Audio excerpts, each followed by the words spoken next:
Good morning, dear students. I am Kamar Abbas and welcome to online class. Today we will discuss about the second part of CFT crystal field theory. Previously हमने discuss किया था CFT की postulate और इसके साथ ही octahedral complexes के अंदर ligand की अप्रोच और उसके बाद डी ऑर्बिटल का टू डिफरेंट एनर्जी लेवल में स्प्लिट होना जिसको आप डी डी स्प्लिटिंग कह सकते हैं into T two ji orbital and E ji orbital. So आज हम उससे आगे जो है प्रोसीड करेंगे।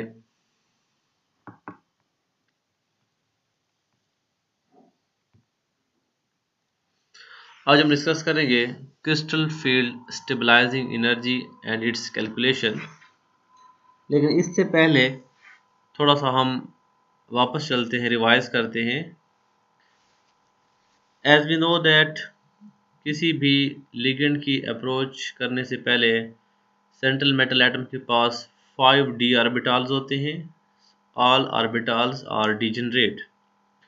उसके बाद जब लिगेंड अप्रोच करता है due to repulsive forces d के सारे ऑर्बिटल्स एक टेंशन या हाई एनर्जी फील करते हैं ड्यू टू विच डी के ऑर्बिटल्स की एनर्जी नॉर्मल लेवल से ज़्यादा हो जाती है।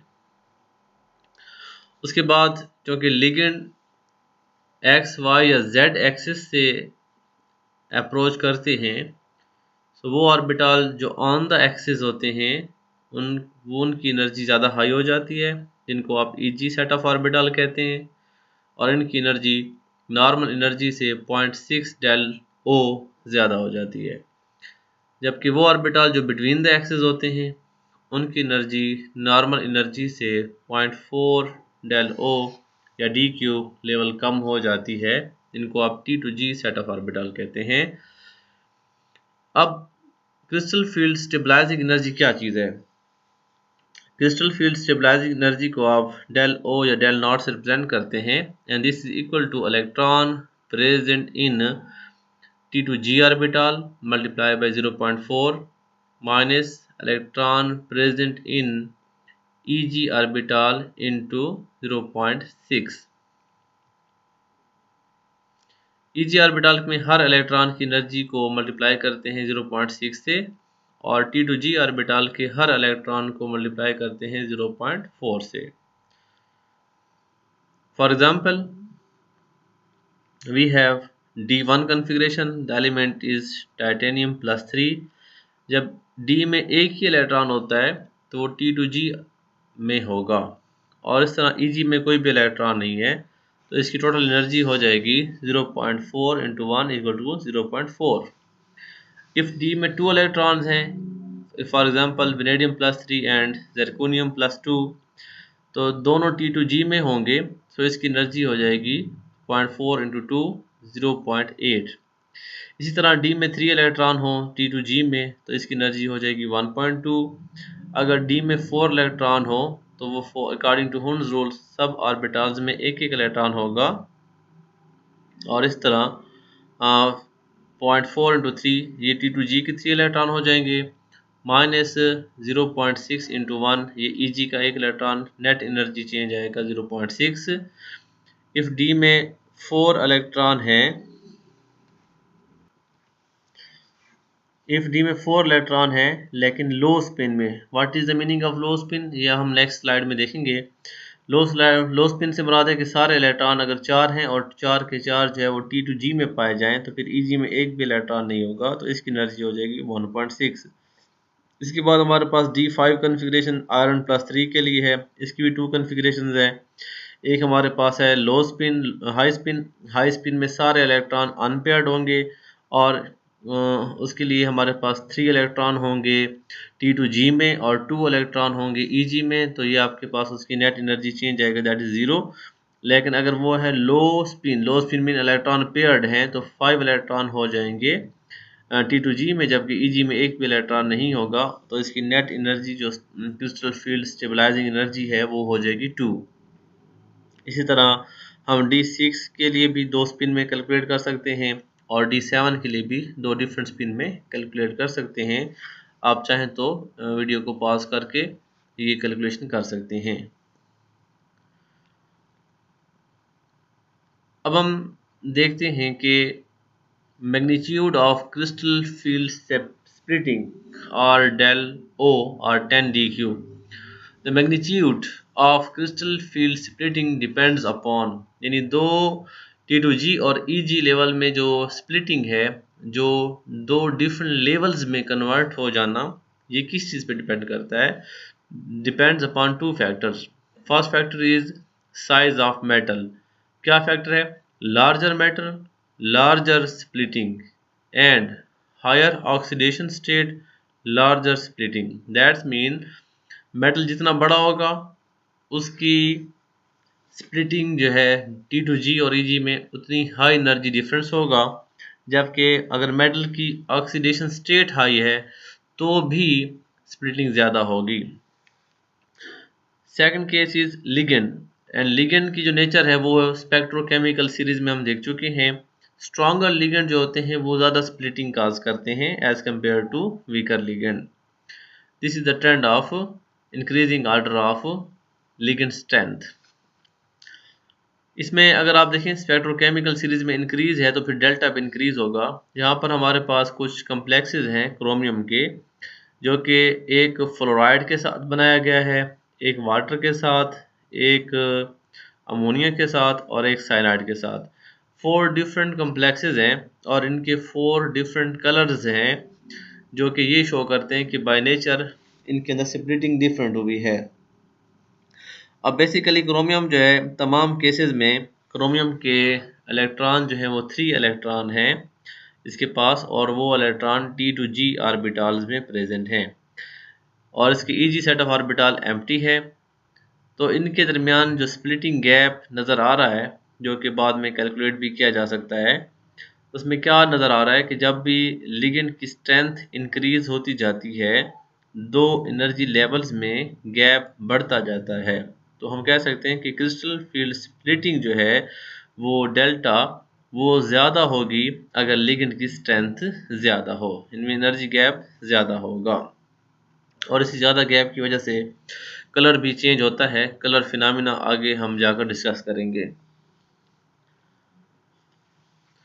स्टेप 3 पहले हो चुके हैं, अब स्टेप 4 क्या है?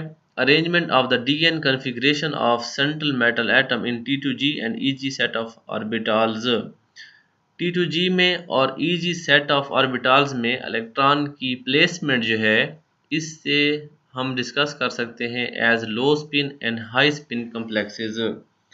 लो स्पिन कम्प्लेक्सेस वो होते हैं जिनके इलेक्ट्रॉन पेयर्ड होते हैं, और हाई स्पिन कम्प्लेक्सेस वो होते हैं जिसमें D के इलेक्ट्रॉन ज़्यादा से ज़्यादा अनपेयर्ड हों। तो स्पिन कैलकुलेशन हम नेक्स्ट स्लाइड में करेंगे। क्या है?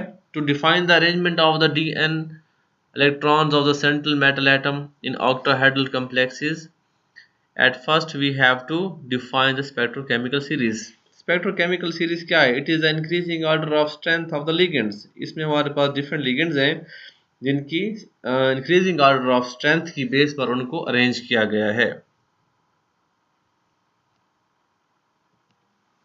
जिसमें हमारे पास जिस iodide, iodo, bromo, sulfido, thiocyanides and so on up to carbonyl, ये एक इंक्रीजिंग स्ट्रेंथ है लिगेंड्स की, जो कि ऑलरेडी हम वैलेंस बॉन्ड थ्योरी में पढ़ चुके हैं।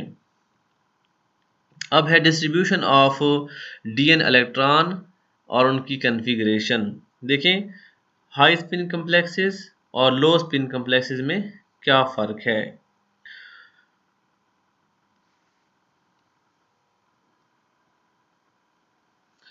अच्छा, इसमें हमारे पास डिफरेंट टर्मिनोलॉजीज यूज़ हुई हैं, जिसमें P जो है, P से मुराद है total number of electron in T2G orbital, और Q से मुराद है total number of electrons in EG orbitals. उसके बाद है N क्या चीज़ है? Total number of unpaired electron in T2G and EG orbital, and S S is resultant spin. सो सबसे पहले हम डिस्कस करते हैं D1 सिस्टम। D1 सिस्टम यहाँ पर हम देखेंगे वीक फील्ड लिगेंड, यहाँ पे देखेंगे स्ट्रॉन्ग फील्ड लिगेंड। अब सिंगल इलेक्ट्रॉन है तो वो लोअर एनर्जी स्टेट यानी T2G में ही रहेगा, तो टोटल इलेक्ट्रॉन T2G में एक है और अनपेयर्ड भी है, और इसकी जो नेट स्पिन है वो होगी 1/2। अगर T2G में दो इलेक्ट्रॉन है, D2 सिस्टम है, दो इलेक्ट्रॉन होंगे तो दोनों इलेक्ट्रॉन अनपेयर्ड होंगे, n = 2 और टोटल इलेक्ट्रॉन भी 2 हैं। नेट स्पिन कितनी हो जाएगी +1/2 एंड +1/2, नेट स्पिन इज 1। अगर D3 सिस्टम है, D में टोटल जो है 3 इलेक्ट्रॉन्स होंगे, तीनों इलेक्ट्रॉन अनपेयर्ड होंगे, नंबर ऑफ अनपेयर्ड इलेक्ट्रॉन 3 हो जाएगा और टोटल इलेक्ट्रॉन 3 हैं और इसकी स्पिन जो है दैट इज इक्वल टू 3/2। अब पहले तीन जो D1, D2 और D3 कन्फिग्रेशन जो है ये वीक लिगेंड के लिए भी और स्ट्रॉन्ग लिगेंड के लिए भी, दोनों के लिए सेम इसकी कन्फिग्रेशन होगी। लेकिन जब D में 4 इलेक्ट्रॉन आते हैं तो फिर इसके लिए हमारे पास दो कन्फिग्रेशन बन जाएंगी। D4 सिस्टम में अगर लिगेंड है वीक तो सारे इलेक्ट्रॉन अनपेयर्ड रहेंगे, इसको आप हाई स्पिन कम्प्लेक्स कह सकते हैं। और अगर डी लिगेंड स्ट्रॉन्ग है तो फिर वो पेयर अप कर देगा लिगेंड्स को, लिगेंड के इलेक्ट्रॉन मेटल के इलेक्ट्रॉन्स को, फिर इस तरह इसको हम कहेंगे लो स्पिन कम्प्लेक्स। अब इसके T2G में जो है 3 इलेक्ट्रॉन है, EG में 1 इलेक्ट्रॉन है और अनपेड इलेक्ट्रॉन इसके पास 4 हैं। 4 अनपेड इलेक्ट्रॉन है, हर इलेक्ट्रॉन की स्पिन 1/2 होती है, नेट स्पिन हो जाएगी 2। लेकिन यहाँ पर जो है जो कि 2 इलेक्ट्रॉन्स पेयर्ड हैं तो पेयर्ड इलेक्ट्रॉन की स्पिन एक दूसरे को कैंसिल कर देगी और इसकी नेट स्पिन हो जाएगी 1। So this is called low spin complex, इसको कहेंगे हाई स्पिन कम्प्लेक्स।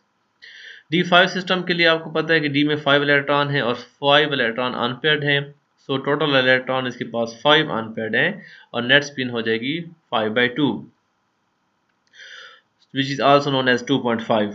तो ये एक हाई स्पिन कम्प्लेक्स है। अगर लिगेंड स्ट्रॉन्ग हो तो फिर इलेक्ट्रॉन पेयर अप हो जाएंगे और पेयर अप होने के बाद सारे इलेक्ट्रॉन जो है वो T2G में पाए जाएंगे 5।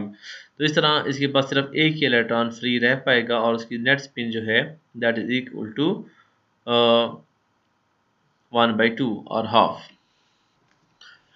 अच्छा, इसमें एक और चीज़ भी नज़र आ रही है दैट इज कॉल्ड M, और M से मुराद है टोटल नंबर ऑफ पेयर्स, क्योंकि इस केस में 2 पेयर्स हैं सो M की वैल्यू 2 है, इसमें एक भी पेयर नहीं है, M की वैल्यू 0 है। उसके बाद हम देखते हैं D6 सिस्टम। D6 सिस्टम जब होता है हाई स्पिन में तो अब डेफिनेटली टोटल 5 ऑर्बिटल हैं, 6 इलेक्ट्रॉन हैं, तो एक ऑर्बिटल तो पेयर हो जाएगा but 4 electron will remain unpair, total electron unpair हो जाएंगे 4, नेट स्पिन हो जाएगी 2 और एक पेयर भी होगा। जबकि D6 सिस्टम की बात करें अगर लो स्पिन में, सारे इलेक्ट्रॉन T2G में प्रेजेंट होंगे, सारे पेयर्ड होंगे, नेट स्पिन हो जाएगी 0 और 3 पेयर्स पाए जाएंगे इसमें। इसी तरह D में 7 इलेक्ट्रॉन है तो इसमें फिर 2 पेयर हो जाएंगे, 3 अनपेयर्ड हो जाएंगे और स्पिन हो जाएगी 3/2।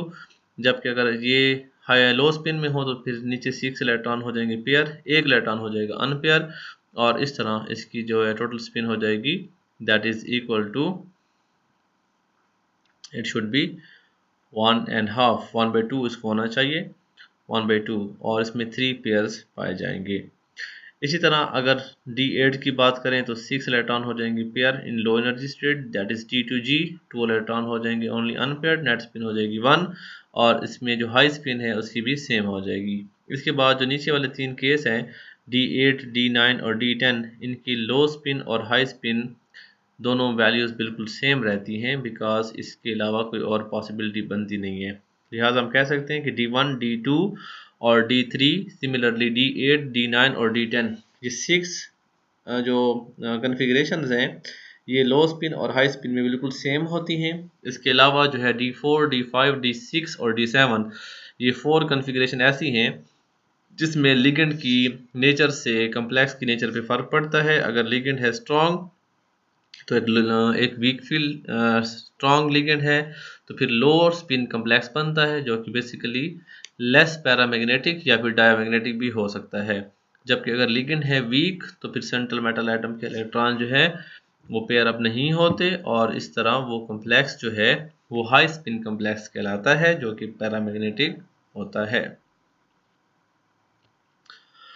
उसके बाद हम चलते हैं